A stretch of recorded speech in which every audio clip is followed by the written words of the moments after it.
पाकिस्तान का 78वां यौम आज़ादी, मुल्क भर में जोश, कौम पुरज़म, हर्षो कौमी परचमों की बहार।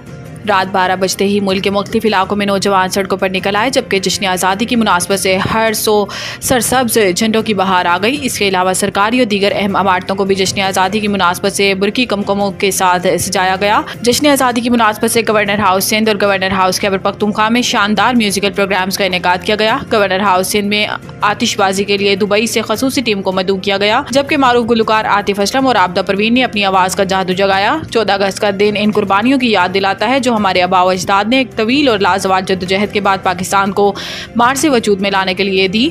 सदर मुमलिकत ने अपने पैगाम में कहा कि पाकिस्तान के 78वें यौम आज़ादी पर पूरी पाकिस्तानी कौम को मुबारकबाद पेश करता हूँ। यौम आज़ादी हक के खुद इरादियत के लिए हिंदुस्तानी मुसलमानों की तारीखी सियासी जद्दोजहद का नुक्ता अरूज है। जश्न आज़ादी की तकरीब से खिताब करते हुए उन्होंने कहा कि हम पर खुदा का बेपनाह करम है कि इसने हमें आज़ादी अता फरमाई। कायदे आज़म की क़यादत में मुसलमानों ने बड़ी कुर्बानियाँ दी, तब कहीं जाकर पाकिस्तान वजूद में आया।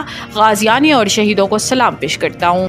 अफवाज पाकिस्तान को कमज़ोर करना मुल्क को कमज़ोर करने के मुतरादिफ है। आर्मी चीफ वत्ते अजीज़ के 77वें यौम आज़ादी पर पाकिस्तान मिलिट्री अकेडमी काकोल में आज़ादी परेड का इनेकाद किया गया, जिसमें army chief general Syed Asim Munir ने बतौर मेहमान खसूसी शिरकत की। आर्मी चीफ को सलामी के चबूतरे पर पहुंचने के बाद चाको चौबंद दस्ते ने सलामी पेश की। तकरीब का आगाज़ तिलावत कुरान पाक से हुआ, जबकि बानी पाकिस्तान मोहम्मद अली जिनाह की तकरीर सुनाई गई। परेड में लेज़र शो लाइट का ज़बरदस्त इवेंट रखा गया, जिसके ज़रिए तामीर पाकिस्तान और जद्दोजहद आज़ादी के मनाजिर दिखाए गए, जबकि कैडेट्स ने मार्च पास्ट किया। इस मौका पर बैंड ने कौमी नगमों की धुनें पेश की। बाद रात 12 बलोच रेजिमेंट ने परचम कुशाई की गई और तकरीब में मौजूद शुरका ने अपनी नशिस्तों पर खड़े होकर कौमी तराना पढ़ा। तकरीब में कैडेट्स, अफसरान के अहले खाना समेत दीगर मुअज़्ज़िज़ीन ने शिरकत की और कैडेट्स को मार्च पास्ट पर दाद पेश की। नज़्म व नस्क़ का मुजाहरा करने वाले नौजवानों ने वतन अजीज़ के लिए हर किस्म की कुर्बानी देने के अज़म का अदा किया।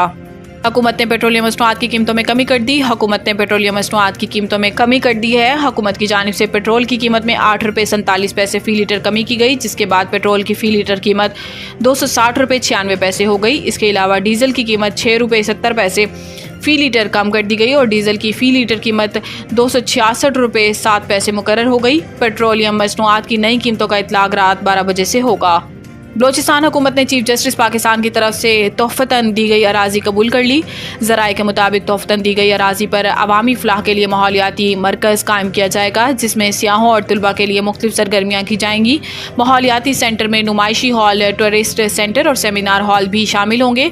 वाज़ेह रहे कि चीफ जस्टिस और इनके भाई की जानिब से 5 कनाल से ज़ायद अराज़ी बलोचिस्तान हुकूमत को तोहफ़े में देने के लिए ख़त लिखा गया था। ख़त की कॉपियाँ सदर पाकिस्तान, वज़ीर आज़म पाकिस्तान, हुकूमत बलोचिस्तान और वज़ीर आला बलोचिस्तान को भी अरसाल की गई थी। खत में लिखा था कि अगर हुकूमत रजामंदी जाहिर करती है तो हम लोगों के लिए 14 अगस्त 2024 के पुरमुसरत दिन पर इस तोहफे को पेश करना चाहते हैं। तोहफ़तन दी गई 31,680 मुरब्बा फीट अराजी ज़ियारत में कायदे आज़म रेजिडेंसी से मुत्तसिल है।